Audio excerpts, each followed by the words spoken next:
긍휼이 풍성하시고 사랑과 은혜가 많으신 진실하신 하나님 아버지, 오늘 주님께서 저에게 정해주신 이 귀한 날에 다시 하나님의 말씀 앞에 저희를 불러 모으시고 하나님의 생명의 말씀, 은혜의 말씀, 선한 말씀, 또 의의 말씀들을 저에게 들려주심을 인해서 진심으로 감사드립니다. 주님께서 저에게 약조하신 대로 주님께서 저희에게 보내주신 진리의 영께서 모든 진리 가운데로 우리를 인도해 주심으로 저희가 이 진리의 말씀을 깨닫고 이 말씀을 사랑으로 실천해서 주님 기뻐하시는 대로 합당한 열매를 얻고 하나님께 영광 돌릴 뿐만 아니라 많은 주의 자녀들에게, 지체들에게 유익을 주고 복을 전달하는 그러한 합당한 자들로 살아갈 수 있도록 도와주시기를 이 시간 간절히 간구합니다. 부족한 자에게 맡기신 말씀의 사역을 감당할 수 있도록 약속하신 대로 능하게 하시며 지혜와 명철을 더하시며 위로부터 주님의 영으로 충만하게 채우셔서 이 하나님의 말씀의 사역이 온전히 성취되어 하나님 아버지께는 존귀와 영광과 기쁨을 드리고 우리 모두에게는 큰 유익과 복을 얻는 귀한 시간 되도록 도우시기를 간절히 간구합니다. 주님, 무엇보다도 이곳에 함께하지 못한 모든 지체들을 기억해 주시기를 원합니다. 그들 모두가 주님을 사랑하고 주님의 말씀을 사랑하는 그러한 마음이 넘치게 되기를 원하옵고 주께서 허락하시는 여건 또 마음의 갈망을 따라 함께 하나님의 말씀을 더욱 열심히 공부하는 귀한 하나님의 자녀들 다 될 수 있도록 도우시기를 간구드립니다. 이 시간을 통해서 홀로 영광 얻으시기를 다시 한번 간구드리옵고 이 시간을 아버지 손에 의탁합니다. 모든 말씀을 우리 주 예수 그리스도 이름으로 기도하옵나이다. 아멘. 다니엘서 9장 20절부터 27절까지인데요. 그 유명한 다니엘의 70째 주, 아마 웬만한 이단은 다 여기에서 나왔던 것 같아요. 많은 이단들이 다른 구원론이나 다른 데서도 많이 나오지만 특히 종말론 이단하면 거의 이 다니엘서를 잘못 해석하는 바람에, 다니엘서 이 부분을 잘못 해석하는 바람에 생겨난 이단인 것 같습니다. 그도 그럴 것이 어떤 의미에서 보자면 성경의 예언에 관한 성경에서 가장 중요한 구절입니다.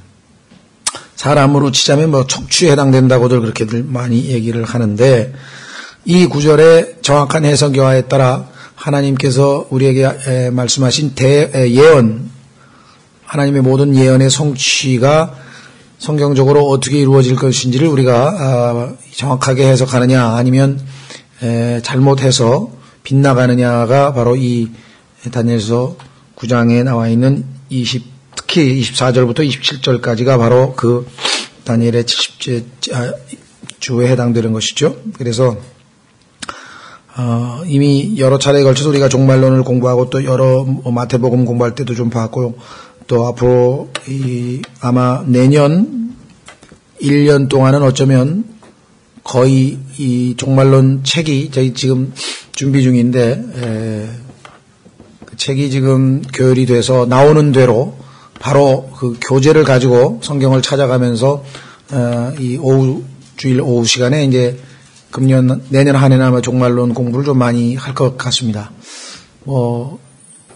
2012년이 무슨 특별한 해인 것처럼 또 쓸데없는 이야기들이 오가고 있고 우리 기독교뿐만 아니라 다른 이상한 종교들에서도 또 2012년이 무슨 일이 벌어지는 것처럼 이 종말에 대한 또 이 위기의식 이런 것들을 자꾸만 사람들에게 심어주는 그런 분위기이다 보니까 최근에 나온 영화 제목 자체가 또 2012입니다.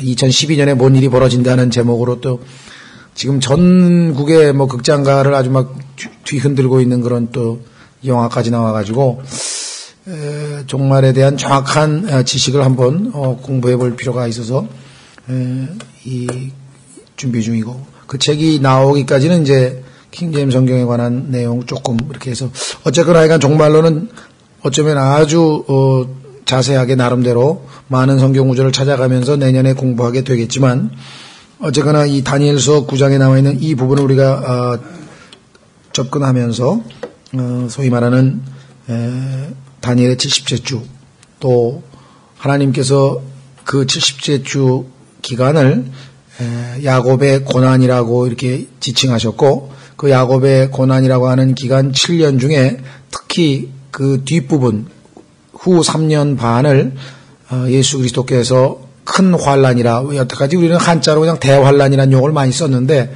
우리 성경에는 그 한자로 안 쓰고 큰 환란이라고 이렇게 번역을 했더라고요. 마태복음 24장에.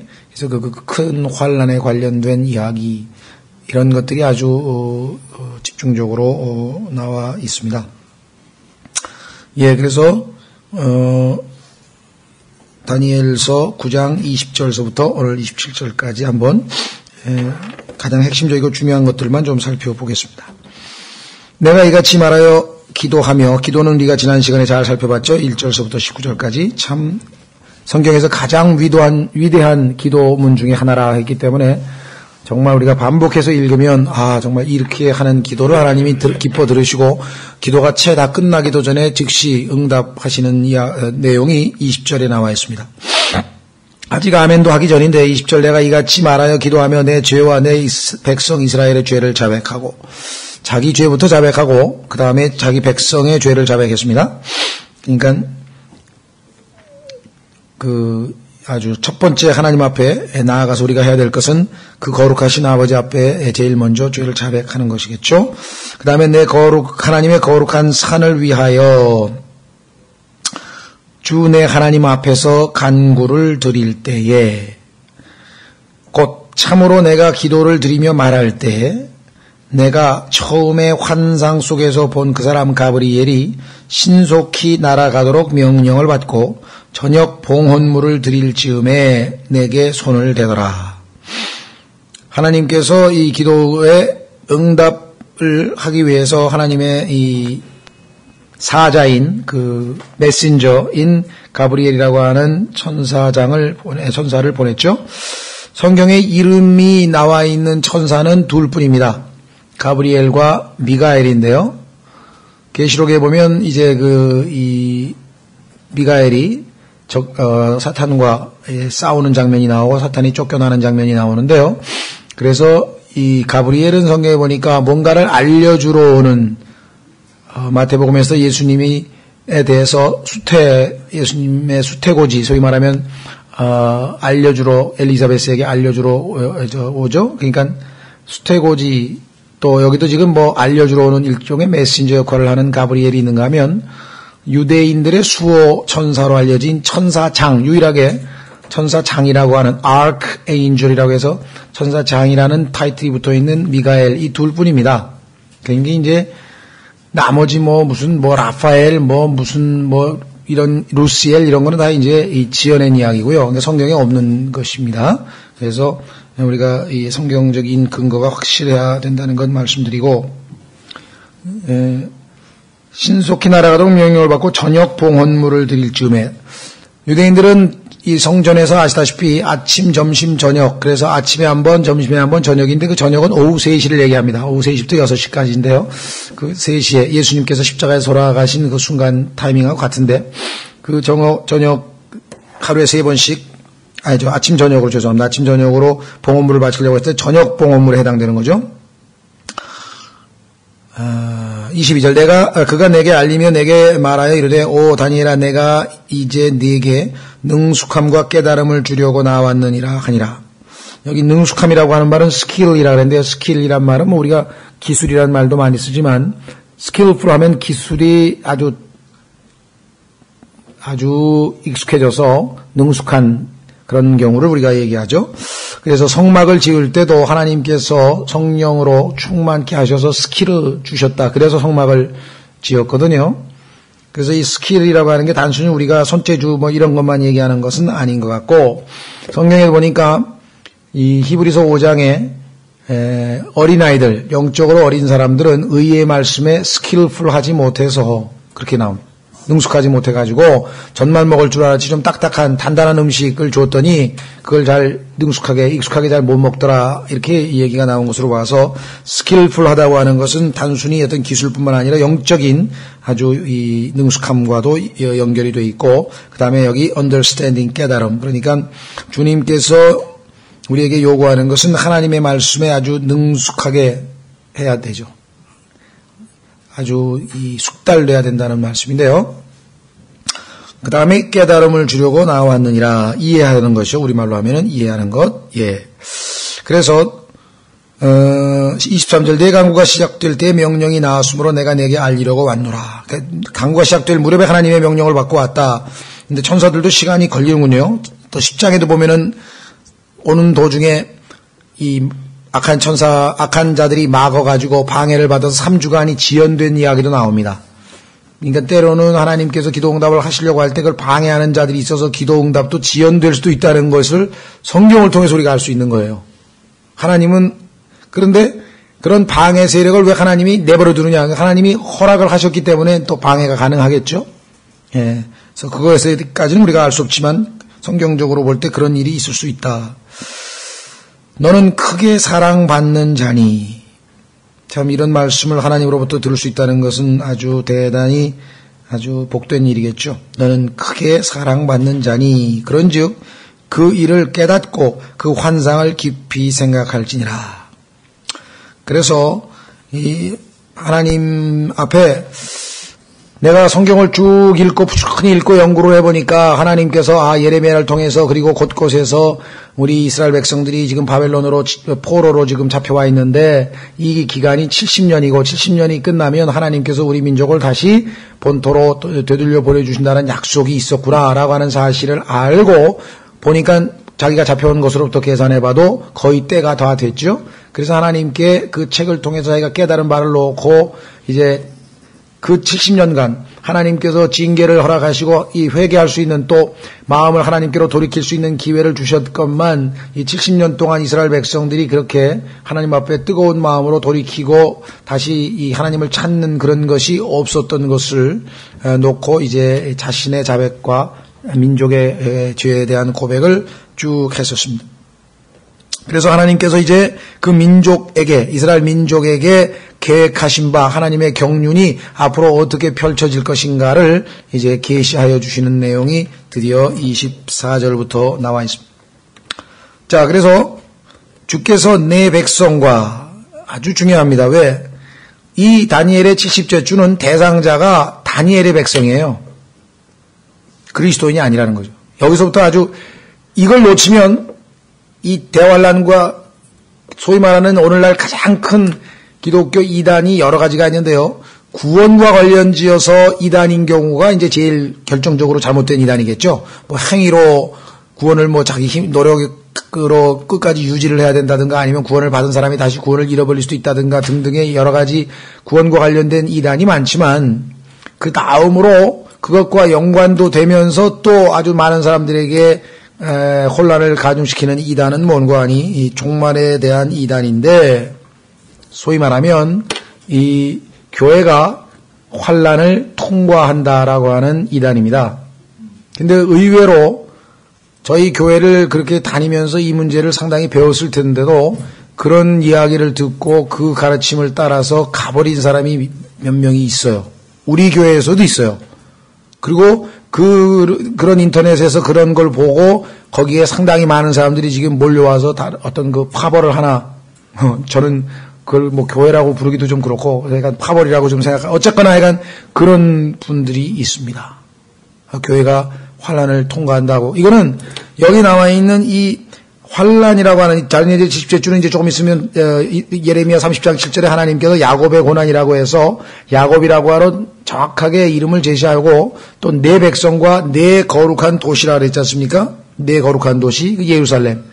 그러니까 이 다니엘의 70째 주는 1차적으로 교회하고는 아무 상관이 없는 건데도 불구하고 끝까지 견디는 자는 구원을 받으리라. 이 다니엘의 70째 주 때에 적용되는 교리예요. 그러니까 유대인에게 이 소위 말하면 다니엘의 70째 주 또는 야곱의 고난이라고 하는 이 기간 동안에 적용돼야 될 말씀들을 교회 시대의 성도들에게 오늘날 우리에게 적용해서 구원을 잃어버리게도 만들어버리고 구원에 대한 확신도 흔들어버리고 종말에 대한 불안감도 야기시키고 그 다음에 심하면 뭐 가정 재산 다 팔아가지고 가정도 다 파탄시키고 엄청난 일들이 벌어지게 됩니다. 특히 믿음의 뿌리가 확고하게 서 있지 않은 사람들은 종말에 대한 조금만 불안한 얘기만 해도 벌써 마음이 흔들리게 돼 있어요. 그래서 데살로니가 전서에도 마음이 흔들려서는 안 되고 불안해서는 안 된다고 누차 얘기를 하는데 하나님의 말씀이 뿌리를 내리지 못했다는 것이죠. 의외로. 그렇죠? 그래서 여기 보시면 분명하게 첫 번째 대상이 누구냐? 내 백성과 내 거룩한 도시에게 70일회를 정하셨나니. 그래서 이 고린도전서 10장에 가시면 아주 성경 해석에 있어서 결정적으로 중요한 구절은 이미 익숙하게 잘 알지만 아주 핵심적인 구절이기 때문에 잘 알아두셔야 되죠. 고린도전서 10장 32절을 여러분들이 잘 기억해 두셨다가 이렇게 되어 있습니다. 유대인들에게나 이방인들에게나 하나님의 교회에나 어떤 실족거리도 주지 말고. 하나님께서 이 땅에 살고 있는 모든 인간은 이 세 부류에 해당이 됩니다. 유대인이든지 이방인이든지 아니면 유대인과 이방인 상관없이 어디에 속했든지 간에 예수 그리스도를 믿음으로 말미암아 주님의 몸 안에 그리스도 안으로 들어와 있는 사람. 그러니까 둘로 쪼개면 하나님 보시기에는 이 온 땅에 아담의 후손이냐 그리스도의 후손이냐 둘 중에 하나밖에 없어요. 그래서 성경에 보면은 아담을 the first man, 첫 번째 사람, 예수님을 the second man, 둘째 사람 이렇게 불렀어요. 고린도전서에 보면. 왜? 사람이란 말이 그게 복합명, 집합명사예요. 인류란 뜻이에요. 그러니까 first 인류가 있고 second 인류가 있는데 first 인류는 실패하고 지옥에 가고 멸망당할 인류고 second 인류는 요즘 말로 줄을 잘 쓰면 돼요. 우리는 그냥 태어나면서부터 자동으로 아담 속에 들어가 있었는데 여기서 나와서 예수님 안으로 들어가면 이제 우리가 가야 할 곳이 하늘로 바뀌게 되는 것이죠.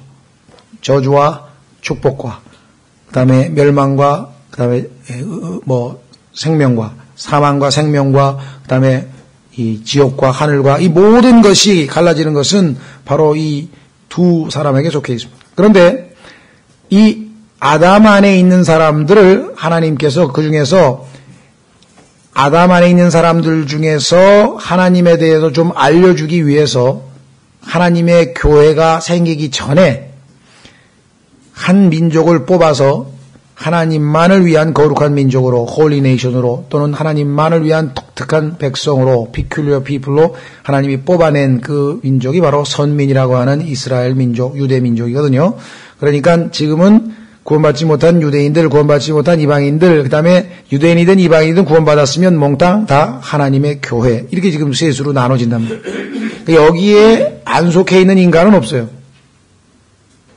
그래서 성경을 읽을 때에는 이 셋 중에 누구에게 하신 말인가를 확실하게 구분하지 아니하고 유대인에게 한 말인데 교회에 속해 있는 사람이 자기에게 한 말인 줄 착각해가지고 문제를 일으키고 교회에게 한 말인데 이방인 사람들이 자기에게 한 말인 줄 알고 착각해서 귀를 열리면 내 아들 열리면은 하나님께서 하나님의 자녀들에게 어린 자녀들아 그랬는데 자기는 자녀도 아닌데 자기가 자녀인 것처럼 그 말씀을 받아가지고 형식적으로 지킨다고 그게 달라지나요?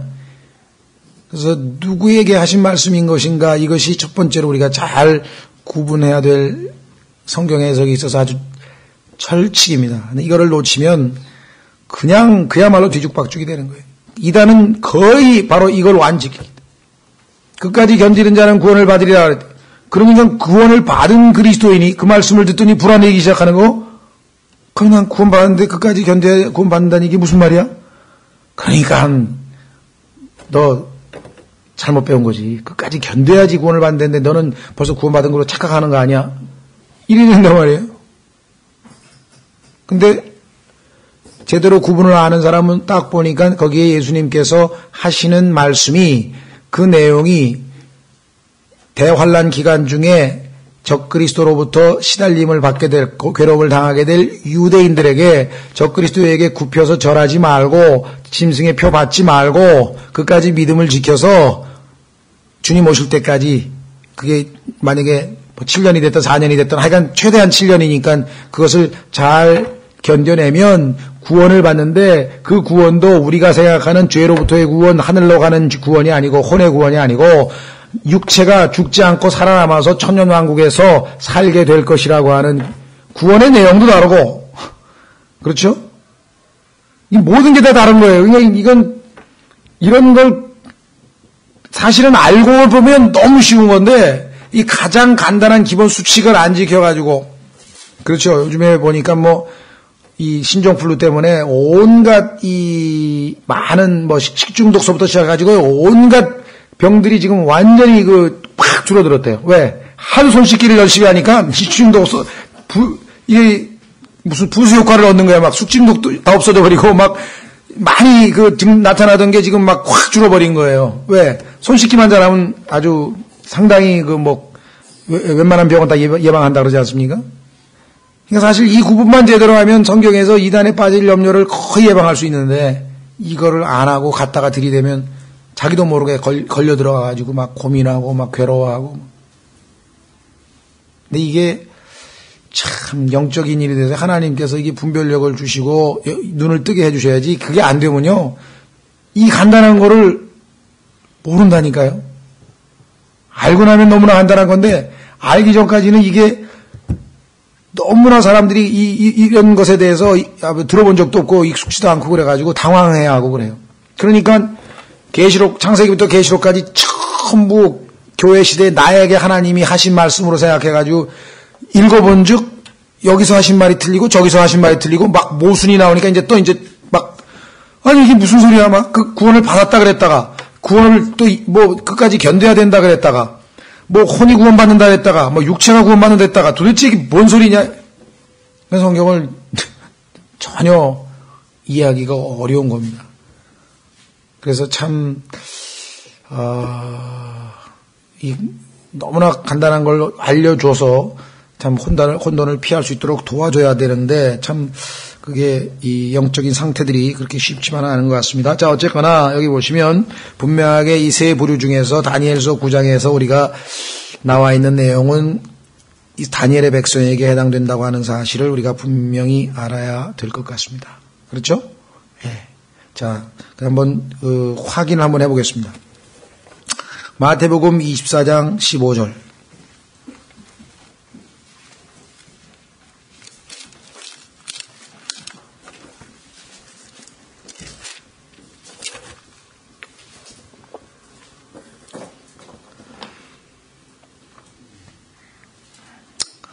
마태복음 24장에 가면 그 유명한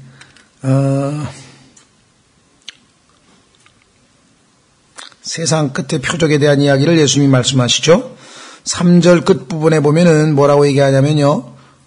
주께서 오시는 때의 표적과 세상 끝의 표적이 무엇이리까 하니 하고 종말에 대한 질문을 했을 때 예수님께서 올리브산에서 답변하시는 내용이 4절에 나와 있죠. 예수님께서 그들에게 대답하여 이르시되 아무도 너희를 속이지 못하게 주의하라. 이 말씀도 참 사람들이 놓치고 있어요. 얼마나 쉽게 속는지 몰라요. 예수님이 미리 알고 이 말씀을 하신 거죠. 속는다 이 말이에요. 많은 사람이 내 이름으로 와서 내가 그리스도라 하며 많은 사람을 속이리라. 또 너희가 전쟁과 전쟁의 소문을 들을 터이나 주의하여 불안해하지 말라. 불안해하지 말라 그러는데 불안해한단 말이에요. 이 모든 일이 반드시 일어나야 돼. 아직 끝은 아니니라. 그는 전조야. 끝이 아니야. 끝은 따로 있어. 민족이 민족을 왕국이 왕국을 대적하여 일어나고 곳곳에 기근과 역병과 지진이 있으리니 이 모든 것은 고통의 시작이니라.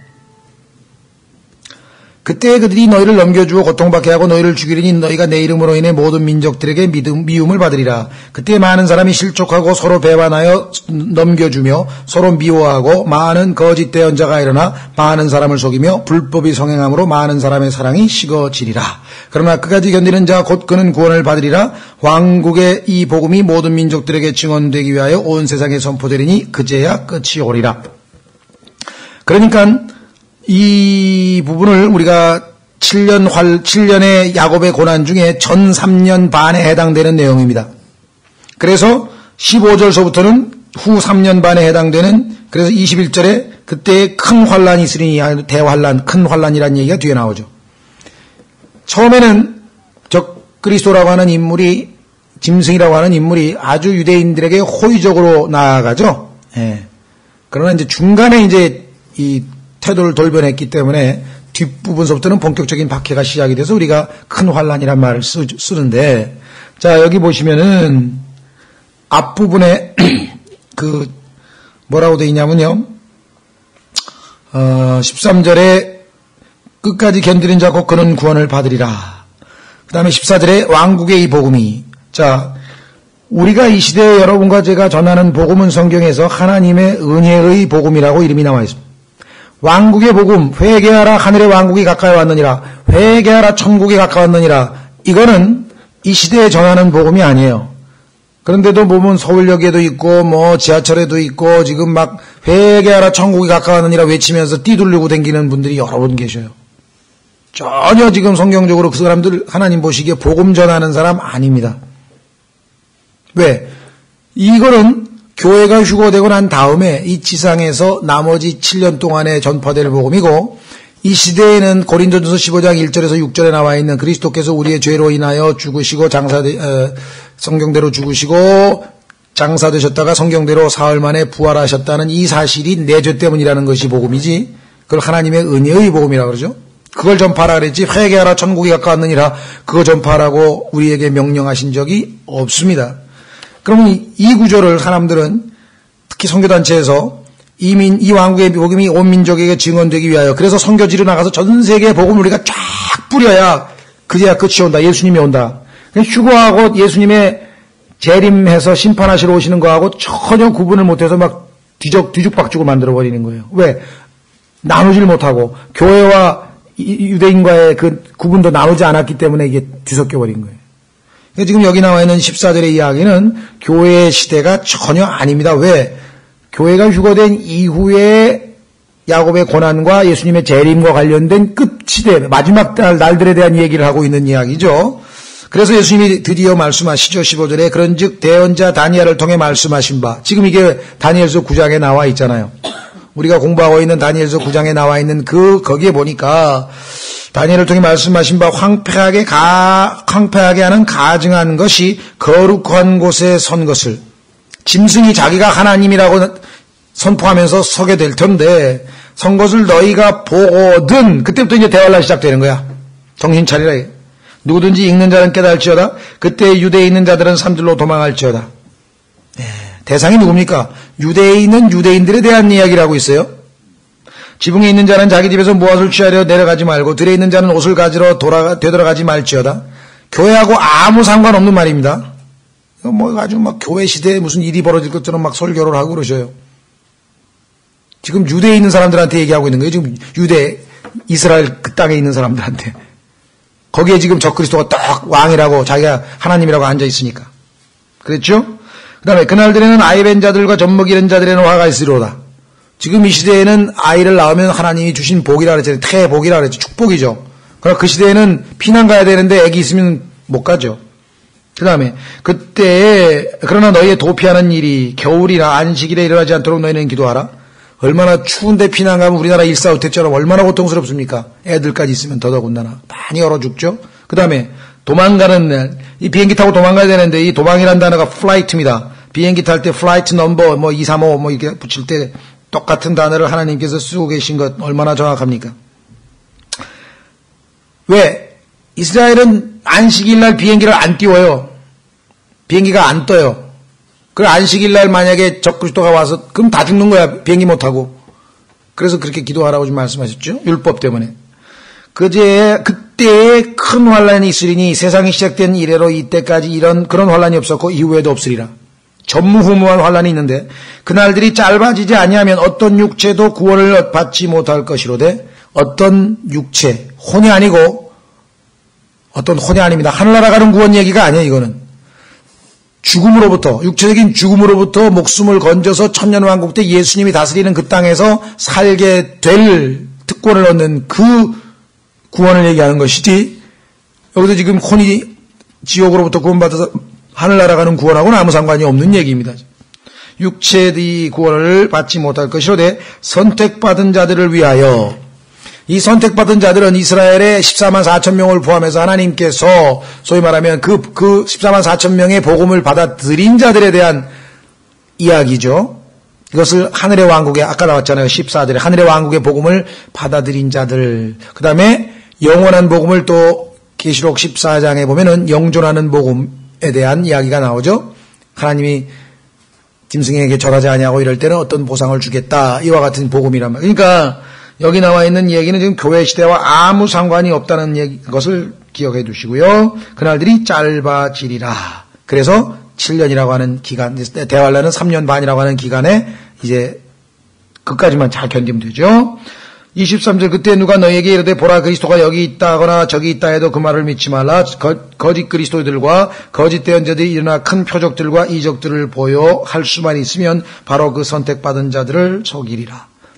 선택받은 자들 나오면 무조건 칼빈주의에서 잘못 배워가지고 교회 시대의 성도를 생각하는데 전혀 아닙니다. 여기 전부 유대인 얘기를 하고 있습니다.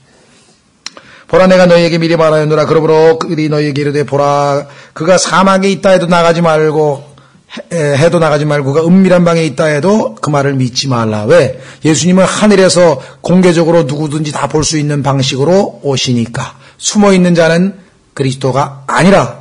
27절 번개가 동쪽에서나 서쪽까지 번쩍이는 것 같이 사람의 아들이 오는 것도 그러하리라. 그러면 아마겟돈 전쟁에서 적 그리스도를 물리치고 엄청난 2억의 군대가 다 심판을 받게 되니 얼마만큼 피가 흐르겠는가. 그래서 28절 또 어디든지 시체가 있으면 거기로 독수리들이 함께 모여들리라. 독수리를 통해서 깨끗하게 시체들을 청소한 다음에 새로운 천년 왕국에 임하시는 그러한 내용들이 기록되어 있죠. 그러니까 그리고 29절에는 환란들 뒤에 해가 즉시 얻어지고 여기 보면은 여기에 나와 있는 내용 중에 밑에 가면은 이 38절에 보면은요. 38절이 아니라 40절에 보면은 그때 두 사람이 들에 있을 터인데 하나는 붙잡혀가고 다른 하나는 남겨질 것이요 맷돌을 갈고 있을 텐데 뭐 이 휴거 얘기도 교회 시대의 휴거하고는 아무 상관이 없는 얘기예요. 이거 환란 때 유대인 중에서 환란 성도의 휴거가 되고 그 얘기를 하고 있는 거죠 지금. 그러니까 마태복음 24장 24장에 나와 있는 이 문맥에서 환란의 문맥을 빼고 교회 시대에다가 적용하기 때문에 막 너무나 많은 이단들이 이렇게 생기고 저렇게 생기고 이렇게 생기고 저렇게 생기고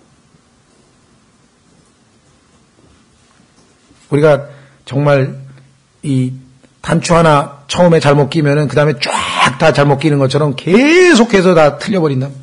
이게 얼마나 하나님께서 가장 중요한 단서 올바로 나누라 이게 유대인이냐 이방인이냐 하나님의 교회냐 이거를 나누어서 공부하라 그랬는데 올바르게 안 나누고 공부하면 어떤 일이 발생하는가 뭐 그 피해는 뭐 말로 설명할 수가 없어요. 그렇죠? 하나님께서 성경 공부 방법을 정확하게 제시하셨을 때 그것 정말 이 성경을 해석하는 열수에 해당해요. 올바로 나누라. 올바로 나누라. 지금 유대인과 대환란이라고 하는 시대 구분과 대상을 정확하게 구분하면 이것보다 쉽게 풀리는 게 없어요. 성경 구절 구약에서 탁탁탁탁탁 맞아 떨어지고. 근데 그걸 갖다가 교회 시대에다 갖다 붙이면 그다음부터는 막 무리수를 둬서 막 이렇게 갖다 붙이고 저렇게 갖다 붙이고 정말 이거 앞뒤가 안 맞는 얘기를 막 해야 되는 거예요. 우리가 잘 아는 형제회라고 하는 데가 있는데요. 형제회가 상당히 건전한 나름대로 물론 교회론에 있어서 우리가 좀 차이가 있지만 나름대로 상당히 건전한 그 데인데 거기를 창설한 넬슨 답이라고 하는 사람은 소위 말하면 전천년주의자고 그다음에 이 환란 전 휴거를 가리켰어요. 환란 전 휴거. 그래서 교회가 휴거된 다음에 환란이 있게 된다. 이렇게 가리켰는데 같은 교회에 존 뉴턴이라고 하는 그 사람 제자 중에 한 사람이 보니까 지금 마태복음 24장에 보니까 지금 환란 얘기가 잔뜩 나왔죠? 그 다음에 휴거가 또 뒤에 나온단 말이에요. 지금 40절, 41절에. 그러면 대환란 다음에 휴거 얘기가 나오잖아요. 그러니까 환란 후 휴거를 얘기했는데 성경에는 둘 다 있어요. 환란 전 휴거는 교회의 휴거고 환란 후 휴거는 유대인 성도들의 휴거고 나누면 아무 모순도 안 생기잖아. 근데 이 사람들은 휴거하면 교회의 휴거 한 가지만 알았어. 그러니까 여기 보니까 환란 전이고 여기 보니까 환란 후고 그래가지고 교회가 둘로 쪼개져 버렸대. 그래서 형제회는 환란 전 휴거 가리키는 사람과 환란 후 휴거 가리키는 사람이 있어요. 그런데 이 형제회의 영향을 받아가지고 소위 말하는 워치만리를 포함한 지방교회도 역시 환란 전도 아니고 휴도 아니고 어떻게 나눴느냐. 절반을 뚝 잘라가지고 승리하고 헌신되고 하나님을 위해서 제대로 신앙생활 한 사람들은 환란 전 휴거가 되고 그렇지 않은 사람은 3년 반에 가서 중간에 가서 휴거가 되고 이해도 이상한 이단이 또 나왔어요. 그러니까 사람들이 볼 때는 그게 맞는 것 같아. 그럼 그렇지. 이 땅에서 헌신되고 막 모든 걸 포기하고 하나님을 위해서 산 사람하고 그냥 슬슬 놀면서 엉터리로 신앙생활을 한 사람하고 똑같이 하나님이 대하실 리가 있나. 이렇게 또 설교하니까 성경에도 없는 얘기를 해도 그게 맞는 것 같아. 그래서 사실은 그게 아니고 교회, 주님의 몸 된 교회는 다 휴거가 되고 하늘에 올라가서 이제 평가가 달라져 그리스도의 심판석에서 평가가 달라져서 상을 받고 안 받고 그렇게 평가가 돼. 성경은 그렇게 설명되어 있는데 그거를 이 땅에서부터 이 뭐 성경에도 없는 얘기를 만들어내도 성경에 대해서 제대로 공부하지 않았기 때문에 하나님 말씀에 순종을 안 했기 때문에 맞는지 틀렸는지 모르는. 거기다가 막 워치만이를 포함한 막 대단한 뭐 사람들이 그렇게 얘기했다. 그러면 뭐 더 이제 먹히는 거지. 나보다 성경을 많이 읽은 사람이니까 이렇게 돼버리죠. 그렇죠. 그 다음에 또 어떤 사람들은 환란을 다 통과한대. 교회가. 왜? 여기 써 있잖아. 대환란이 끝난 후에 지금 이 마태복음 24장 뒤에 있는 거 하나만 알아. 그 앞에 있는 거는 뭐냐. 그거는 뭐 정확하게 휴거가 또 아니래. 막 그래서 지금 우리는 진리가 너희를 자유케 하리라는 말씀대로 진리를 통해서 자유함을 얻고 있지만요. 이게 아직도 자유함을 얻지 못한 사람은 막 이 얘기 들으면 이 얘기가 맞는 거고 저 얘기 들으면 저 얘기가 맞는 거. 특히 종말은 예민한 주제이다 보니까 뭐 막 왔다 갔다 합니다. 그 마귀가 그렇게 사람들을 그거에 집착하게 해가지고 실제적으로 중요한 삶에서 예수 그리스도를 닮아가는 그와 같은 중요한 주제는 다 놓치게 만들어버리는 거예요. 여기 쫓아가고. 지금 누가 막 종말론 특강, 뭐 계시록 특강, 뭔 특강, 국민일보 맨날 나오는 거예요. 광고. 기본은 지금 하나도 올바로 나누라는 그 원칙은 하나도 안 지키고 있는데. 그렇죠. 야, 그래서 우리는 예레미야 30장으로 가면은 하나님께서 또 강조했어요. 이것은 주님의 몸된 교회, 예수 그리스도의 몸된 교회와는 직접적인 연관이 없는 거다.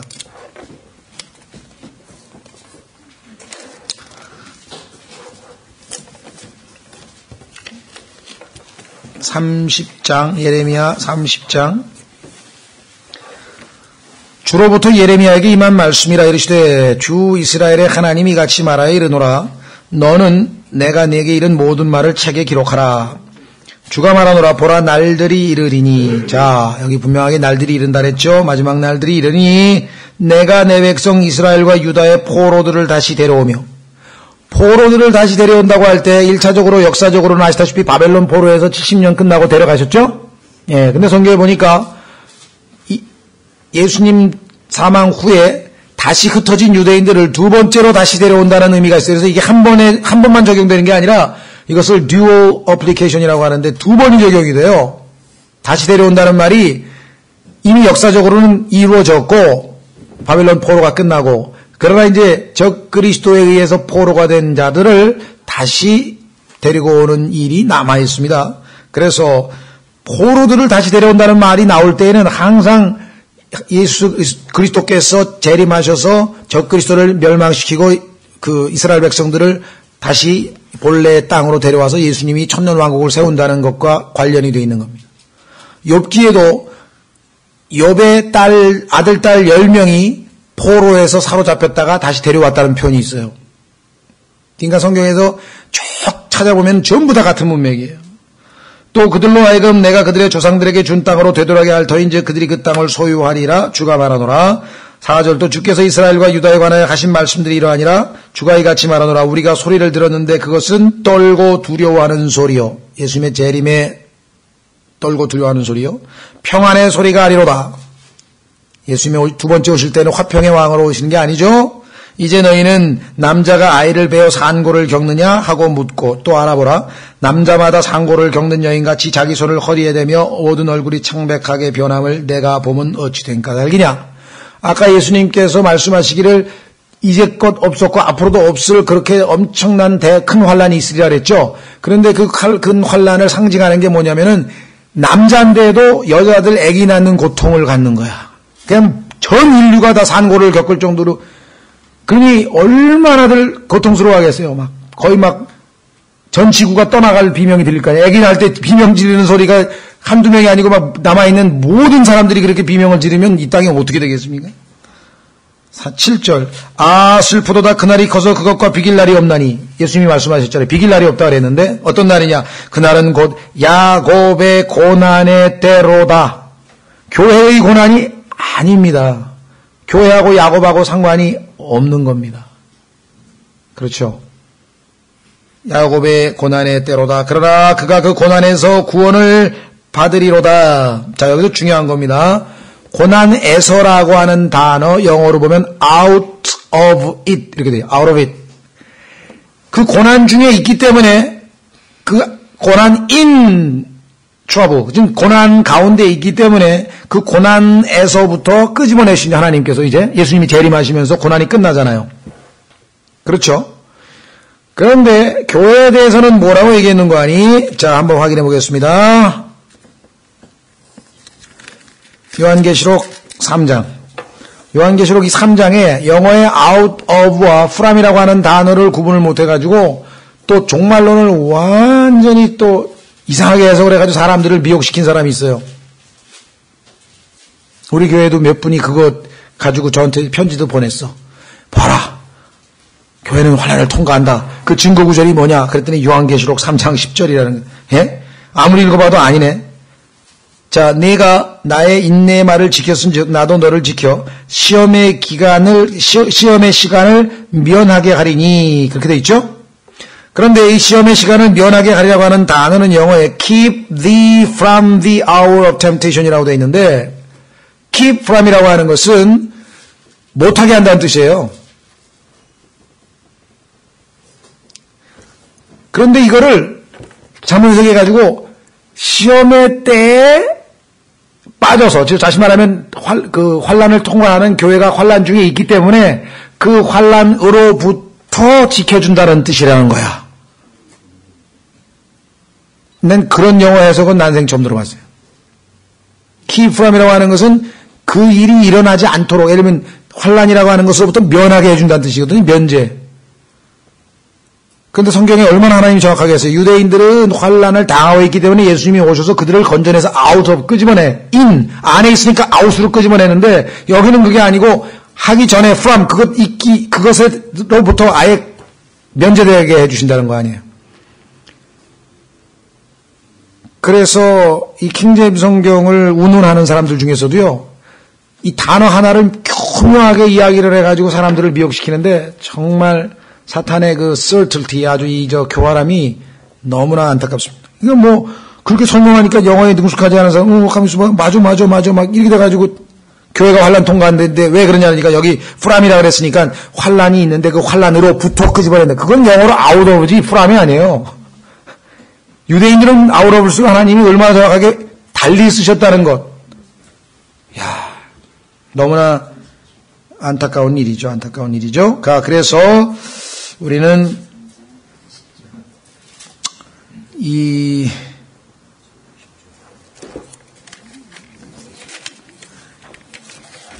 다시 또 오시면 데살로니가 전서로 갑니다.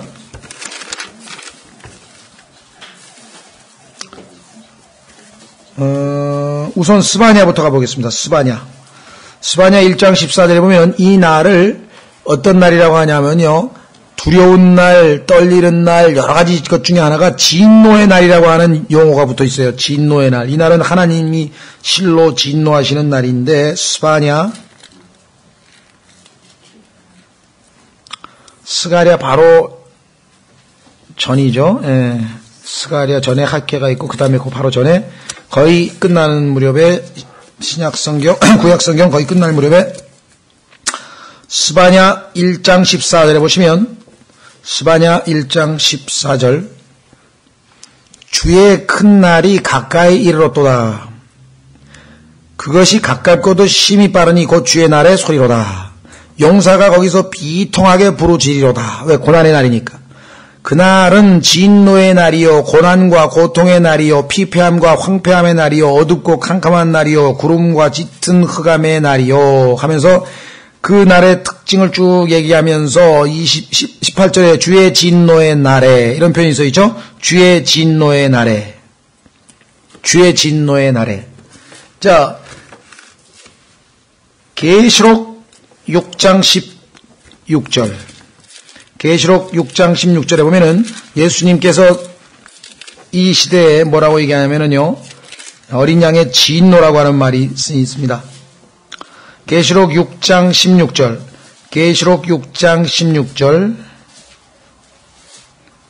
산들과 바위들에게 이르되 우리 위에 떨어져 왕좌에 앉으신 분의 얼굴에서와 어린 양의 진노에서 우리를 숨기라. 그분의 진노의 큰 날이 여기 나와 있잖아요. 이르렀으니 누가 능히 서리요.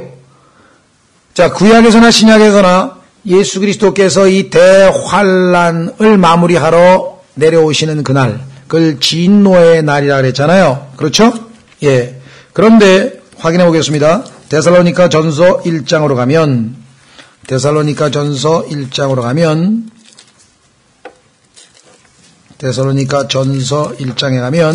분명히 교회는 이 주님의 진노로부터 구출될 것이라고, 진노에 참여하지 않을 것이라고 기록되어 있어요.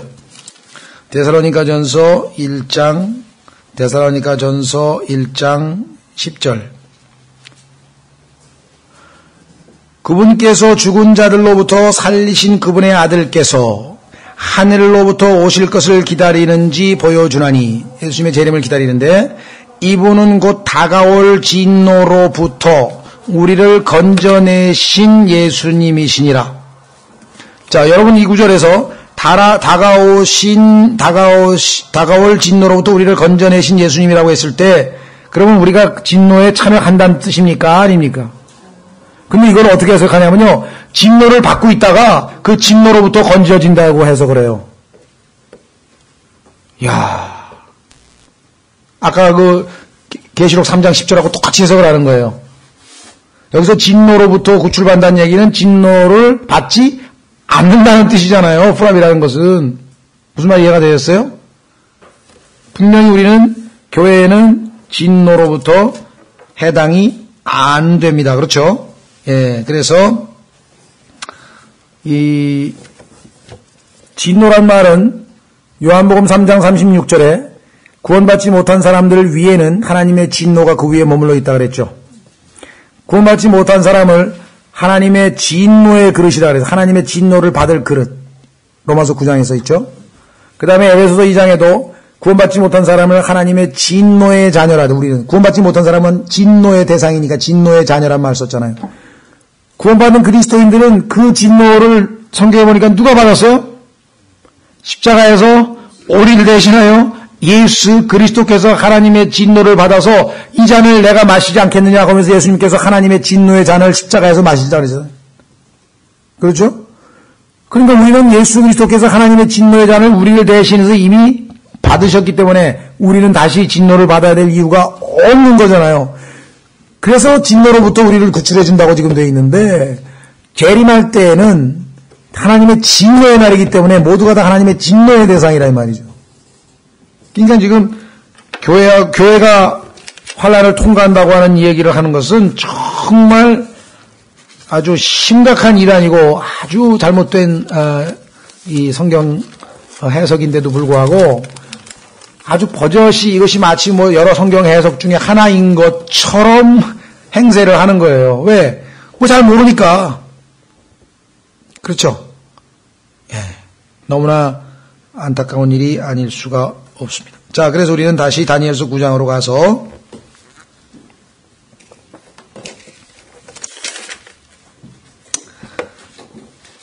제일 중요한 것 24절에 내 백성과 내 거룩한 도시에게 70일을 정하셨나니 그것은 범법을 그치고, 자, 하나님께서 이스라엘 백성에게 정하신 그 기간 동안에 하실 일들을 정해주셨는데 첫 번째는 범법이 그쳐요. 이 시대가 지금 교회가 이 땅에 있는 범법을 다 그쳤습니까? 아니죠. 재림 얘기하는 거잖아요. 예수님이 오셔야 모든 범법이 그칠 거 아니겠어요. 그렇죠? 그 다음에 두 번째, 죄들을 끝낼 수 있는 인간이 이 세상에 있나요? 교회가 이 땅에 있는 모든 죄 다 없앴습니까? 아니죠. 예수 그리스도께서 재림하셔야 가능한 일입니다. 세 번째, 불법에 대하여 화해를 이루고, 우리는 예수 그리스도로 말미암아 하나님과 이미 화해를 이루었습니다. 그러나 유대인들은 아직 이루지 못했습니다.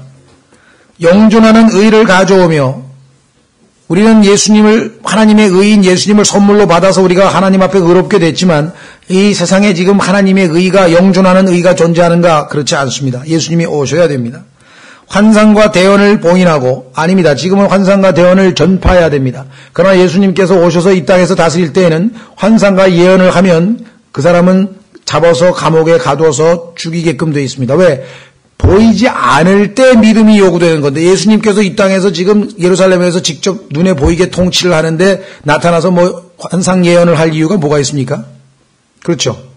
그래서 그런 자들은 다 거짓 대언자이기 때문에 다 잡아 가둔다고 성경에 기록되어 있죠. 또 지극히 거룩하신 이에게 기름을 붓고자 함이라. 예수님께서 지금 이 땅의 왕이십니까? 왕이시지만 왕으로 안 받아들이고 있잖아요. 지금 왕좌에 앉아 계시지 못하잖아요. 하나님 보좌 우편에 앉아 계시지. 그러나 예수님이 지상에 오시면 예루살렘 성전에서 왕좌에 앉아 계실 거 아니에요. 왕으로서 기름 부음을 받으실 거 아니에요. 다윗처럼. 이게 전부 다 예수 그리스도의 재림과 관련된 이야기라는 것을 우리는 확인해 볼 수가 있죠. 그렇죠? 자, 좀 이따 좀 보완 설명을 하고 6가지에 대해서. 그러므로 25절 알고 깨달을지어다. 중요하죠? 알아야 됩니다. 정확하게. 그 다음에 이해를 해야죠. 깨달아야죠.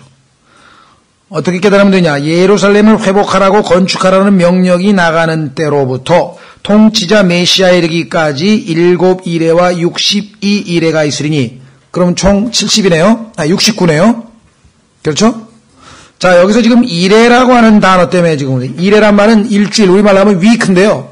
우리가 위크 하면은 우리에게는 뭐냐면 7일간이라고 하는 의미로 딱 들어와요. 그렇죠? 근데 성경에서는 날들의 week만 있는 게 아니라 the week of the days만 있는 게 아니라 the week of the years라는 게 있어요. 그래서 week of the years 할 때는 7년이에요. 7년. 확인해 보겠습니다. 하나님의 계산 방법. 민수기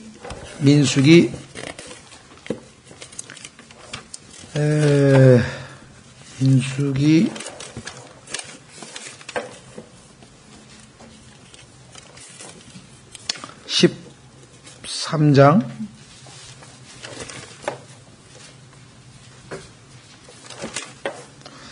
14장 34절. 민수기 14장 34절. 민수기 14장 34절에 하나님께서 이렇게 말씀하시죠. 너희가 그 땅을 탐지한 날수 곧 40일의 하루를 1년으로 환산하여 40년 동안 너희가 너희 불법들을 담당할지니 이로써 내가 약속을 깨뜨린 것을 너희가 알리라 하라. 하나님께서 이스라엘 백성들을 다루실 때 하루를 1년으로 계산하는 방법으로 계속해서 다루고 계신 것을 보게 됩니다. 그렇죠? 그래서 우리는 성경에서 다니엘의 70째 주 7년인데 그 7년의 정중앙에 3년 반이 때 짐승이 자기가 하나님이라고 해서 나서게 되는데, 그래서 후 3년 반, 나머지 뒤에 있는 3년 반을 뭐라고 얘기했는가 하니 한때, 두때, 반때, 1년, 2년, 반년, 3년 반이죠. 그래서 그것을 42개월이라고, 왜 12개월이 1년이니까 42개월이면은 딱 3년 반이죠. 그 다음에 한 달을 이 성경에서는 30일로 계산하기 때문에 30 곱하기 하면은 360일이죠. 그러면은 3년 반 계산하면 1260일. 그러니까 성경 자체가 이미 정확하게 그 후 대환란 기간이 1260일, 그 다음에 3년 반 될 것을 얘기하고 있는 것을 우리가 성경 곳곳에서 확인해 볼 수가 있습니다. 그렇죠? 이 외에도 성경 곳곳에 1년을, 하루를 1년으로 계산하는 방법. 그래서 우리가 생각할 때 위크라고 하면은 우리는 날들을 일주일만 생각하지, 7일만 생각하지만 7년도 성경에서 위크라고 하는 용어를 쓰고 있다는 사실을 기억하시면 됩니다. 그러면, 자, 느헤미야 2장으로 가면 거기서부터 490년이 하나님께서 유대인에게 정해주신 기간이에요. 느헤미야에 어떻게 할 수 있는가? 지금 예루살렘 건축하라고 하는 명령이 나간다. 왜 그 순간부터 나가냐? 느헤미야 2장.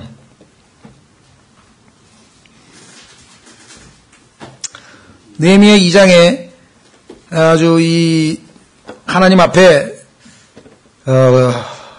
예루살렘의 멸망에 대해서 슬퍼하고 있는, 조국에 대해서 슬퍼하고 있는 그 느헤미야의 안색이 좋지 않은 것을 보고 왕이 왜 그러냐 하고 물으면서 거기에 대해서 왕에게 자신의 슬픔의 이유를 말씀합니다. 5절 기도한 다음에 4절에 보니까 내가 하늘의 하나님께 기도하고 왕에게 아뢰되 지혜롭게 말하죠. 뭐라고 얘기했는가 하니 왕께서 만일 기뻐하시고 왕의 종이 왕의 눈앞에서 은총을 입었사오면 왕께서 나를 유다로 내 조상들의 돌무덤이 있는 도시로 보내사 내가 그 뭐라 그랬습니까?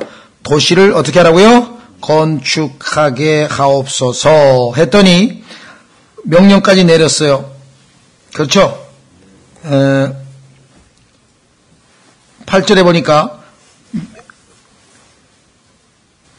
왕이 끝부분에 왕이 내게 허락하니라 이렇게 됩니다. 그래서 이제 이스라엘 백성들이 원하는 자들은 느헤미야를 따라서 조국으로 가서 예루살렘 성을 다시 건축하라고 재건하라고 명령을 내렸는데 그 명령이 나간 시점이 이제 BC 445년이라고 지금 역사적으로 얘기를 하는데 그건 뭐 역사에 기록되어 있으니까 뭐 바꿀 수가 전혀 없죠. 그래서 여기 지금 다시 다니엘서로 오면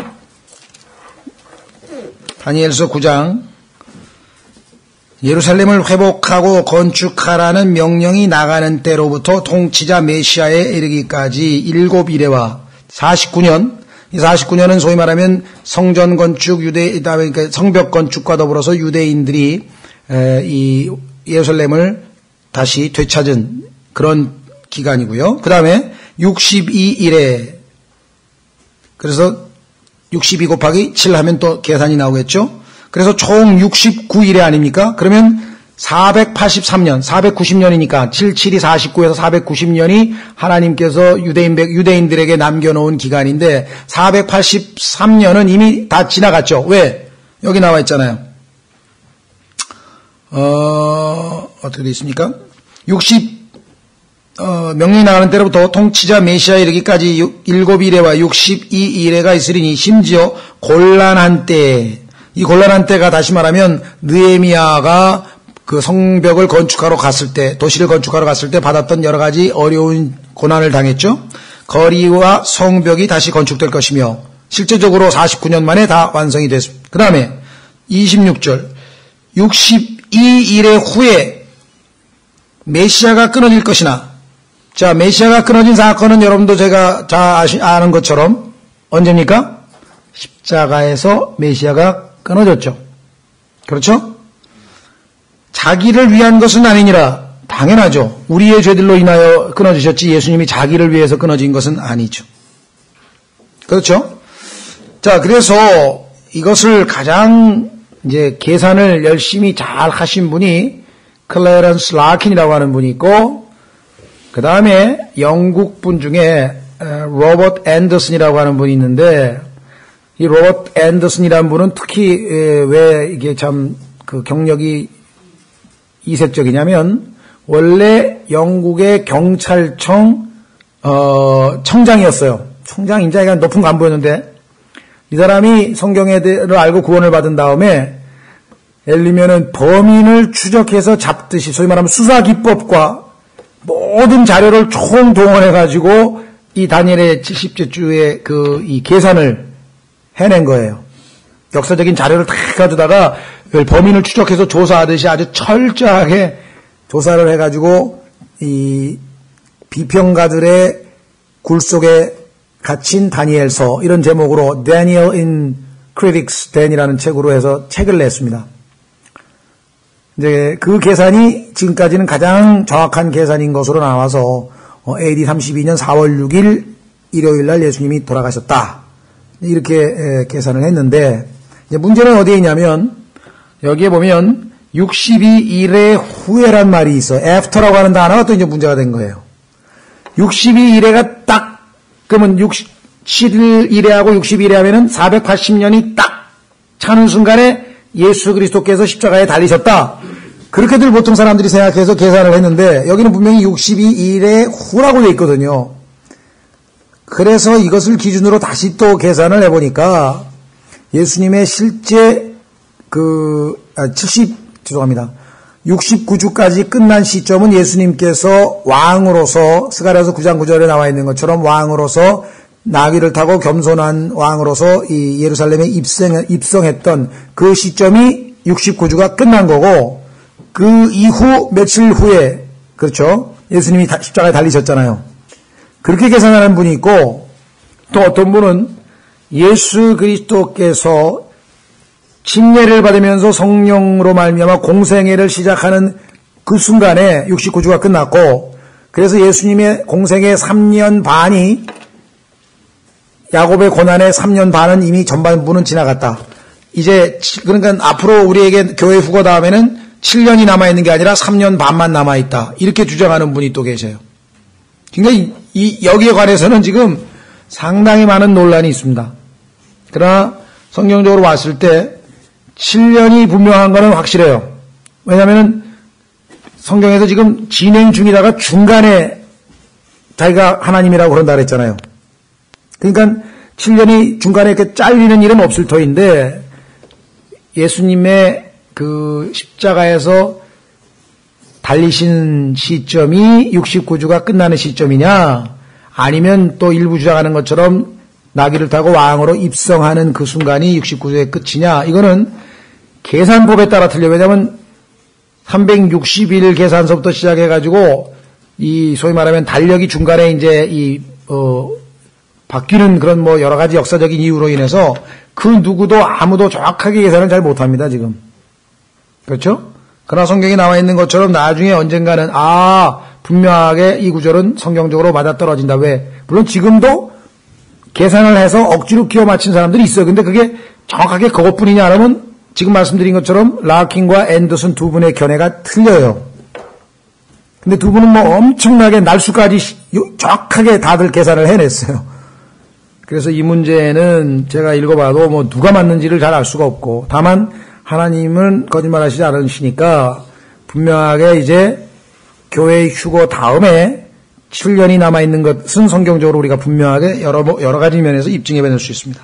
자, 그래서 그 다음에 뭐라고 되어 있냐면 26절 뒤에 장차 임할 통치자의 백성이 자, 이 장차 임할 통치자라고 하는 것은 여러분과 제가 잘 알고 있던 것처럼 짐승이죠. 그 도시와 그 성소를 파괴하려니와 역사적으로는 로마의 황제 휘하에 있는 타이터스라고 하는 티토라고 하는 유대의 로마의 장수가 와서 예루살렘을 다 멸망시켰죠. 그것의 끝에는 홍수가 있을 것이며 그런데 이건 역시 역사적으로 티토가 했던 것과 아울러 이중적용으로 적그리스도가 와서 다시 그 예루살렘 성소를 더럽혀서 이방인들에 의하여 짓밟히게 된다고 하는 약속이 예언이 성취될 때에 다시 한번 적용이 되겠죠. 그 다음에 그것의 끝에는 홍수가 있을 것이며 이 홍수에 대해서는 계시록 12장에 보면은 홍수가 있는 것 알게 되시죠. 유대인들이 광야를 셀라페트라라고 하는 하나님께서 광야에서 이 이스라엘 백성들을 한때, 두때, 반때, 즉 3년 반을 부양하시기 위해서 바위산에다가 숨겨놓고 부양을 하실 때에 그 도망가는 유대인들을 추적하기 위해서 용이 입에서 물을 뿜어가지고 소위 말하면 홍수를 일으킨다고 했는데 그것 해석도 실제 물을 뿜어낸다고 하는 주장과 성경에서 물들이라고 했을 때에는 사람들이라는 뜻으로 계시록에 해석이 되어 있기 때문에 그러니까 소위 말하면 군대를 풀어서 쫓는다는 뜻이다. 이렇게 해석하시는 분도 계셔요. 근데 성경적으로 근거가 없는 건 아니죠. 왜냐하면 물들이 많은 사람들이라고 계시록 17장에 해석이 되어 있기 때문에 성경적인 근거가 없는 건 아니나 1차적으로 문자적으로 해석하는 게 제일 좋고 실제적으로 성경에 보면 이 마귀는 셋째 하늘에서 있는 리워야단이고 물속에 다니는 용이기 때문에 물과 깊은 연관이 있는 것은 사실인 것 같습니다.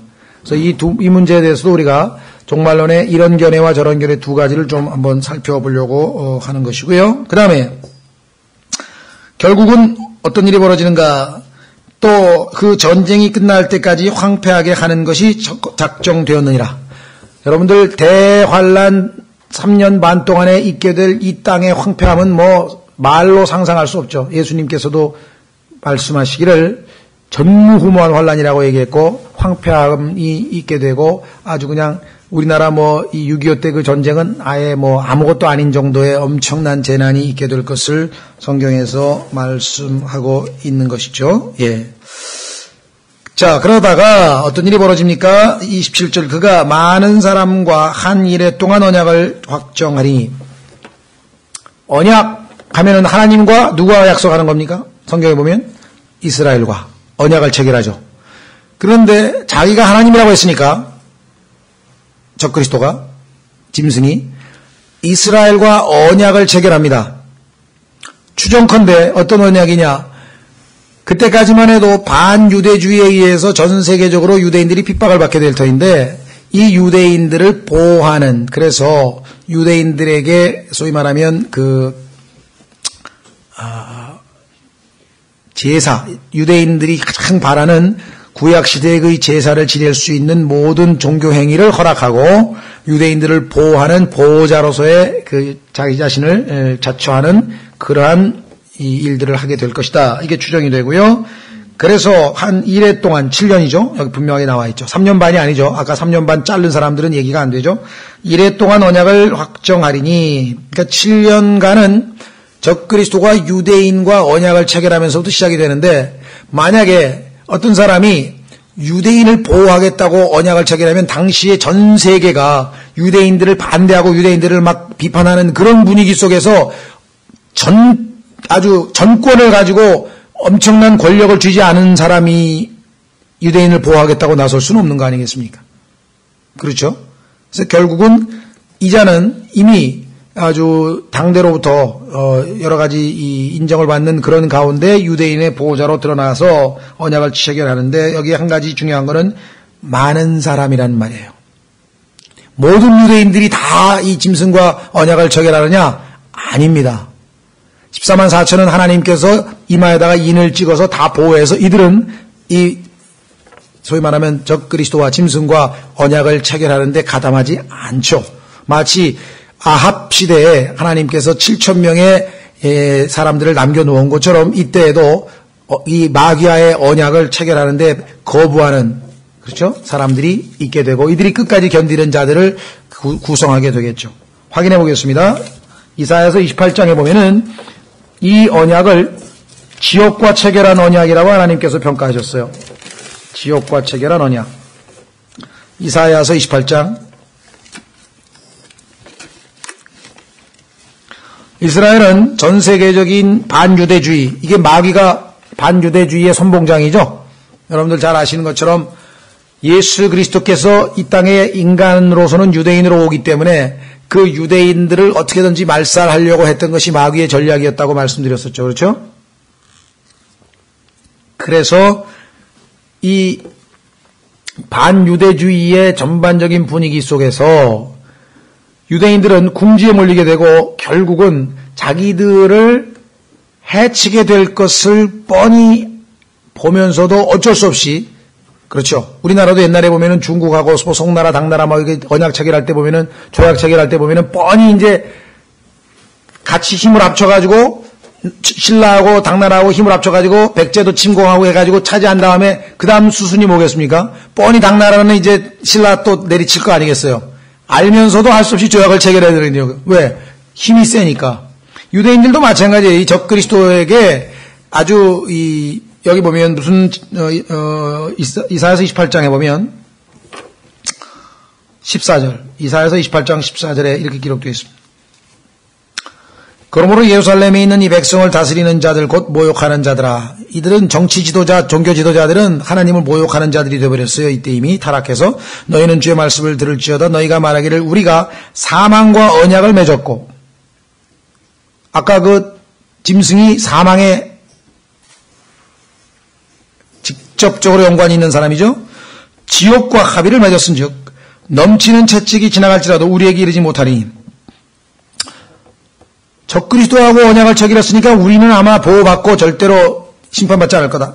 우리는 거짓으로 우리의 피난처를 삼았고 거짓된 것 밑에 우리를 숨겨놓노라 하였도다. 거짓된 것. 나중에 그자가 태도를 돌변해서 보호자가 아니라 이제는 박해자로 둔갑할 것을 알게 되었다고 하는 것이겠죠. 예. 자, 그래서 우리는 다시 다니엘로 돌아와서 짐승이 이스라엘과 7년간의 평화조약을 체결을 했는데 문제는 어떤 일이 벌어졌는가? 27절. 그가 그 일의 한중간에 예수님께서 바로 이걸 얘기했죠. 희생물과 봉헌물을 그치게 하며 유대인들에게 3년 반 동안은 종교 행위를 하고 제사 지내게 하고 날마다 아침 저녁으로 번제도 바치고 다 허락을 했다가 드디어 자신의 모든 권력이 딱 굳건하게 쓴 다음에는 자기에게 경배하라는 거예요. 자기가 살아계신 하나님이라고 하면서. 그게 데살로니가 후서에 기록되어 있죠. 그렇죠? 보세요. 또 가증한 것들로 뒤엎기 위하여 심지어 완전히 끝날 때까지 그것을 황폐하게 할 것이요 작정된 그것이 그 황폐한 곳에 쏟아지리라 하니라. 자, 데살로니가 후서로 가면 이 내용의 보완 설명이 있습니다. 참으로 놀랍게 하나님께서는 우리에게 성경으로 계속해서 비교해서 확인해 볼 때 정확하게 모든 정보를 우리에게 제공하고 계십니다.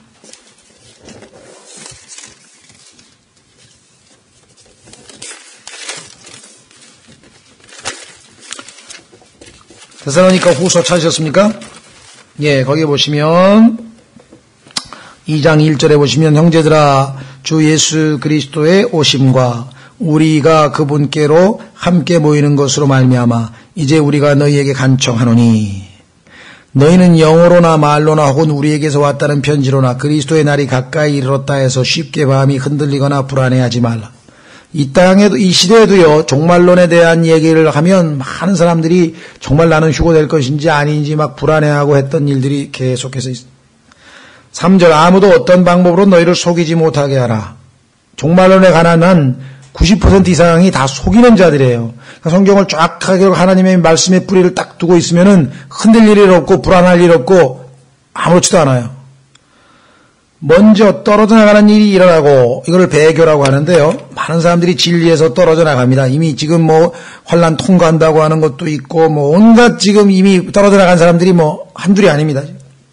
저 죄의 사람 곧 멸망의 아들이 드러나지 아니하면 그날이 이르지 아니하리라. 이 사람이 등장해야 비로소 이제 7년이 시작이 되는 거야. 이 사람이 등장하려면 무슨 일이 벌어졌냐? 교회가 사라져야 돼. 교회가 사라지기 전에는 이 자는 등장할 수가 없어. 그 밑에 써 있잖아요. 4절. 그는 대적하는 자요. 하나님이라 불리거나 혹은 경배받는 모든 것 위로 자기를 높이는 자로서 하나님처럼 하나님의 성전에 앉아 자기가 하나님인 것을 스스로 보이느니라.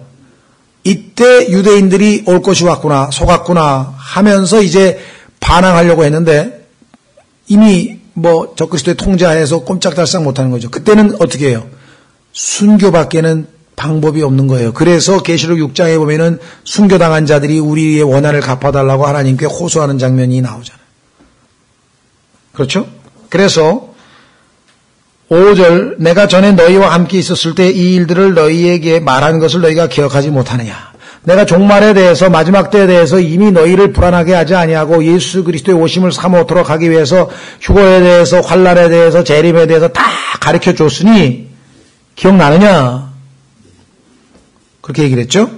그러면서 6절 너희는 그가 그의 때에 드러나게 하려고 무엇이 저지하고 있는지 지금 아나니. 아직 때가 안 됐어요. 여기 4절에 보면은 3절에 보니까 죄의 사람 곧 멸망의 아들. 이 사람이 드러나지 아니하면 그 날, 즉 다니엘의 70째 주 야곱의 고난이 시작이 안 되는데 이 사람이 일어나려면 교회가 사라져야 돼요. 그래서 여기 뭐라고 얘기했냐면 7절 불법의 신비가 이미 일하고 있으나 다만 지금 막고 있는 이가 길에서 옮겨지기까지 막으리라. 이 막고 있는 이가 예수 그리스도의 몸된 교회로서 성령께서 내주하고 계신 자들이겠죠. 그래서 교회가 길에서 옮겨져 taken away 올라가면 하늘나라로 올라가면 어떤 일이 벌어지는가. 8절 그 뒤에 저 사악한 자가 드러나리니 드디어 이제 사악한 자가 드러나리니 주께서 자신의 입의 영으로 그를 소멸시키시고 친히 오실 때에 광채로 그를 멸하시리라. 7년간 그가 아주 이 무소불위의 권위를 행사하면서 최고의 독재자로 마음껏 자기의 뜻을 펼쳤는지 모르지만 주님께서 오셔서 심판하신다. 9절 그 사악한 자가 오는 것은 사탄의 활동에 따라 자기 능력에 아니라 사탄이 권능을 주는데 모든 권능과 표적들과 거짓 이적들과 그러니까요 이의 특징이 뭐냐. 자 성경에 보니까요 하나님께서 이스라엘 백성과 만나실 때에는 항상 이방인들과는 다른 방식으로 만났어요. 그게 뭐냐? 항상 표적, 이적, 기적이야. 그렇죠? 그래서 모세에게 막대기를 던져라. 그랬더니 뱀이 됐고, 내리쳐라. 피가 됐고, 손을 넣어라. 그랬더니 문둥병이 됐고, 빼니까 다시. 이런 것들은 다 뭐냐면 유대인들은 이게 하나님이 역사하시구나. 표적, 이적, 기적. 이와 같은 것들을 보여주면 유대인들은 항상 그것을 하나님의 임재로 인정을 했죠. 시대가 바뀔 때마다 하나님께서 그런 방법을 쓰셨어요. 엘리야, 모세 시대에서 이제 더 이상 어떻게 됐습니까? 누굽니까? 사무엘을 마지막 사사이면서 그 다음에 첫 번째 대언자인데 사사 시대에 이르기까지 이스라엘 백성은 너무나 타락해서 하나님께서 새로운 방식으로 이스라엘을 대하기 위해서 이제는 대언자들을 보냈는데 그 대언자가 하나님으로부터 왔는지 어떻게 알아요? 엘리야가 이적, 기적, 표적을 보였을 때 하나님의 사람 맞다 인정했죠? 그렇죠? 자, 그 다음에 그들이 하나님의 말씀을 여전히 거부하고 여전히 타락해서 포로로 잡혀가고 이랬을 때 하나님께서 침례인 요한을 보내고 예수 그리스도께서 오셔서 다시 유대인들에게 하늘의 왕국의 복음을 전하셨을 때 예수님도 역시 기적, 이적, 표적을 사용하셨죠. 유대인들을 대하실 때. 무슨 말 이해가셨어요? 그러니까 적그리스도가 이걸 알고 있기 때문에 자신도 유대인들을 속이려면 어떻게 돼요? 자기가 하나님인 것을 보여주려면 이적, 기적, 표적. 근데 그게 거짓이야. 왜냐하면 이 사람은 진짜 하나님이 아니고 진짜 그리스도가 아니니까. 가짜니까. 그러니까 오늘날 왜 그렇게 사람들이 이적, 기적, 표적에 목을 매는가. 이 사탄이 분위기를 그리 몰고 가는 거죠. 자, 그래서 여기 보시면 어떻게 되어 있냐면은 11절 이런 까닭에 하나님께서 그들에게 강한 미혹을 보내사 그들이 거짓말을 믿게 하시리니 이것은 진리를 믿지 아니하고 불의를 기뻐한 그들 모두가 정죄를 받게 하려 하심이라.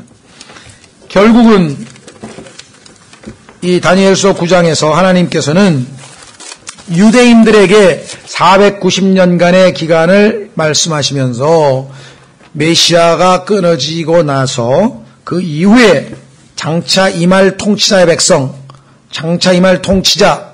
그런데요, 보십시오. 적그리스도가 등장해서 예수님 대신에 자신이 통치하고 언약도 체결하고 그 다음에 희생물과 보호물도 그치게 하고 이 모든 것을 통해서 결국은 자신에게 가증한 모든 것이 황폐한 곳에 쏟아지게 돼서 마지막으로 예수 그리스도의 심판을 받게 될 것이다. 그리고 예수님은 천년 왕국에서 다스리게 될 것이다. 이것이 이제 하나님이 계획하신 모든 계획의 최종적인 것이죠. 근데 여기 보시면 27절에 그가 많은 사람과 한 일에 동안 언약을 체결하리니 그런데 이 그는 누굽니까? 26절에 나와 있는 메시아입니까? 26절 둘째 줄에 나오는 장차 임할 통치자 짐승입니까? 네. 그런데 이거를 킹제임스 성경을 번역하신 어떤 분이 그 분이라고 번역을 해서 예수님으로 번역을 해놨어요. 이건 번역이 아니고 완전히 해석을 해놓은 거예요. 그래가지고 여기 보시면 희생물과 보호물을 그치게 한 것을 구약 시대가 끝나고 예수님께서 새로운 언약이 돼서 교회 시대에 신약 시대가 시작된 걸로 해석을 하고 그러면 그 뒤에 가증한 것들을 뒤덮기 위해 심지어 완전히 끝날 때까지 이것을 황폐하게 하고 황폐한 곳에 쏟아지기 이건 뭐 해석이 안 되잖아요. 그렇죠. 그래서 이것을 여기 뭐라고 얘기하냐면은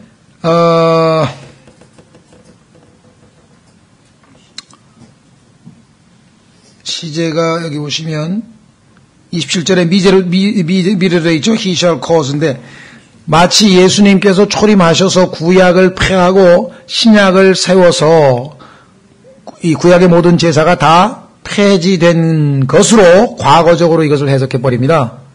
그럼 지금 24절부터 일관성 있게 마지막 일주일 남은 7년 남은 그 이스라엘의 하나님께서 이스라엘을 향한 경륜의 마지막 부분에 대한 설명을 가다가 갑자기 초림으로 와가지고 예수님에 대해서 27절을 해석을 해버리니까 너무 이 앞뒤가 안 맞는 말이지만 그렇게 지금 아예 성경 자체를 그분이라고 번역해 놓은 킹제임스 성경이 지금 시중에 나왔어요. 그것도 누구 사람 얘기하면은 또 이제 또 비방한다 그럴까봐 말은 안 하지만 너무나 당혹스러운 안타까운 일이 벌어져서 참 너무나 어처구니 없는 일이 생겨났습니다. 자, 그래서 지금 말씀드린 이 모든 내용들은 아주 가장 어떻게 보면 핵심적이고 중점적인 것들만 요약을 해가지고 지금 여러분들에게 말씀을 드렸는데요. 이 다니엘의 70째 주 기간 동안에 전 3년 반 동안 적그리스도가 어떤 일을 할 것인가, 후 3년 반 동안 적그리스도는 어떻게 할 것인가, 그때의 정치는 어떻게 되고 종교는 어떻게 되고 또 이방인들이 어떻게 되고 이러한 모든 것들에 대해서는 우리가 이건 정말 이 성경 전체를 다니엘뿐만 아니라 계시록 그다음에 구약에 나와 있는 것들을 우리가 다 찾아야 되는데 그 공부는 우리가 앞으로 종말론 공부할 때 이제 아주 구체적으로 하고요. 오늘은 다니엘서 9장 24절부터 27절에 나와 있는 그 본문에 입각해서만 제한적으로 이 다니엘의 70째 주 또는 야곱의 고난이라고 하는 내용들을 우리가 살펴보았습니다. 그래서 혹시라도 궁금한 게 있으면 더 질문 언제든지 해주셔도 좋고요. 다만 여기서 한 가지 여러분들에게 덧붙이고 싶은 것은 하나님께서는 이스라엘과 대하실 때에는 항상 이 7이라고 하는 숫자가 굉장히 중요한 의미를 갖고 있습니다. 왜냐하면 7이라고 하는 단어는 히브리어로 맹세한다는 뜻이에요. 그러니까 히브리어로 나는 너하고 나하고는 7으로 계산하겠다 그러면 그게 맹세한다는 뜻이 돼요. 그래서 하나님께서는 항상 이 이스라엘 백성하고는 7이라고 하는 숫자로 항상 대하는데, 그래서 여러분 잘 아시는 7째 날을 소위 말하면 안식일이라고 했고, 그 다음에 7에서 49일이 되면 50일째를 우리가 오순절이라고 했고, 하나님 또 명절로 삼으셨고, 또 50년째를 희년이라고 했고, 이런 등등등등이 전부 칠로 시작. 계시록에 가면은 7 호리병, 7 나팔, 7 왜 마무리되니까 이제 모든 게. 그렇죠. 그래서 지금 다니엘의 70째 주 490년도 그냥 한 번 나온 게 아니라 역사적으로 추정해 가보면은 아브라함의 출생에서부터 시작해서 하나님께서 아브라함을 이스라엘 백성의 소위 말하면 그 조상으로 삼았잖아요. 출애굽까지가 490년이에요. 그리고 출애굽에서 솔로몬이 성전을 하나님 앞에 지어 바칠 때가 또 490년이고, 그 다음에 성전을 지어 바친 다음부터 지금 예루살렘 성벽을 재건하라고 하는 느헤미야가 지금 명령을 받고 돌아간 때가 또 490년이에요. 그리고 포로로부터 돌아간 때부터 예수 그리스도께서 십자가에서 끊쳐질 때까지가 483년이고, 가운데 교회 시대가 들어가고 나머지 7년에서 나머지 유대인들에게 남은 기간도 490년이고, 그러니까 유대인의 역사를 보면 이 70째 주가 한 번만 있었던 게 아니라 반복해서 지속이 되고, 또 포로 기간도 70년이고, 그렇죠. 그래서 이 70과 7이라고 하는 숫자가 성경에서 갖는 의미는 유대인과 관련지어서 상당히 아주 의미 있는 것인데요. 우리가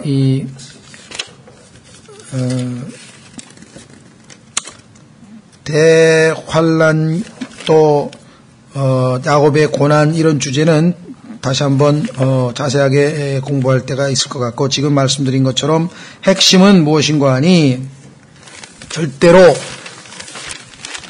야곱의 고난 교회와 상관없다. 대환란에 관련된 문맥에서 아무 성경 구절이나 뽑아서 교회 시대의 성도들에게 적용하면 반드시 이단 교리가 된다. 지금 현재 우리 주변에 종말론 때문에 어려움을 겪고 있는 대부분의 사람들은 이 바로 나누는 기준을 지금 적용을 안 했기 때문이다.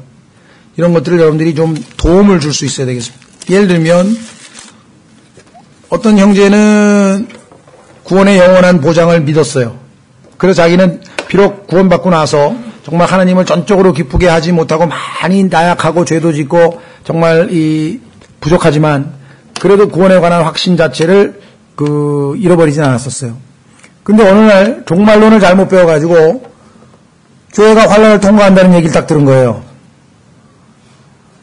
그리고 끝까지 견디는 자는 구원을 받는다는 얘기를 들어가지고 그때부터 이제 마음이 불안해지기 시작해가지고 자기가 봐도 자기는 믿음이 약해서 우리나라의 일제시대에 만약에 신사참배를 갖다가 강요한다 그러면은 자기는 순교자들이 하는 것처럼 그렇게 믿음이 좋은 사람이 아니라고요. 자기는 두렵고 고통도 고문받는 것도 두렵고 그다음에 또 뭐 자식 또 가족들을 막 죽인다 그러면은 자기는 도저히 이걸 이겨내면서 믿음으로 승리할 것 같지가 않은 거예요. 순교할 자신이 없는 거예요. 그러면 대환란 때에 자신이 순교하지 못하면 예수님을 배반해야 된다는 뜻인데 그냥 너무 마음이 괴로워가지고 하나님께 기도하기를 소위 말하면 환란이 시작되는 즉시 단칼에 고문 나가면 자기는 믿음이 약해서 다 안 되니까 단칼에 죽게 해달라고 밤날 그 기도만 했다는 거예요. 그때부터 불안해가지고 그리고 예수님 배반할까봐 오늘 성경 공부를 통해서 따넣어서 보니까 이 구절들이 교회하고는 아무 상관이 없다. 교회는 하나님의 진노로부터 제외된다. 면하게 된다는 이런 사실들을 알고 나서 그때 비로소 뭐예요? 진리가 자신을 자유케 함을 고백했고 그때 더 기쁨으로 더 감사함으로 열심을 내서 주님을 섬겼다. 그러니까 우리가 지금 이것을 배워주는 것은 우리 자신이 믿음 안에서 굳건히 내린 것은 물론 주변의 종말론으로 인해서 흔들거리는 사람들에게 진리를 통해서 그들에게 자유함을 주어서 마귀의 술수나 속박으로부터 벗어나서 그들도 정말 주님의 하늘에서 공중에서 신랑을 맞이할 그런 소망과 기쁨 가운데 주님을 따르는 삶을 살도록 우리가 믿음을 세워주기 위해서 지금 이 공부를 또한 하는 거죠. 우리 자신만을 위해서 하는 건 아니고 이걸 잘 기억하시고요. 다음에 특히 앞으로 아마 신문지상에나 또 뭐 매스컴이나 이런 데서 자꾸 이제 뭐 2012년이고 뭐 종말이고 이런 얘기가 지금 앞으로 또 2, 3년 내로 계속 나올 겁니다, 지금.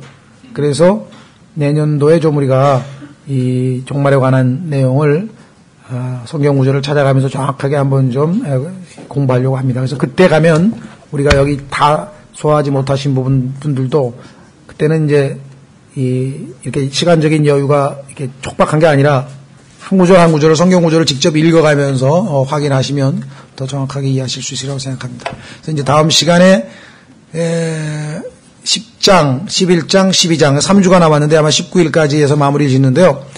10장, 11장도 일관적으로 해석하는 사람은 거의 없어요. 왜냐면 이게 실제 그때가 그때가 와서 실제적으로 일어난 사건을 통해 성경과 비교해보면 문자적으로 성취되지만 실제적으로 막 추정이 굉장히 많고 해서 우리가 아주 기본적이고 핵심적인 것들만 터치하고 그래서 역시 대환란의 보완적 별책부록과 같은 것이 바로 나머지 10장, 11장, 12장이라는 사실을 말씀을 드립니다. 예, 다음 시간에 계속하겠습니다.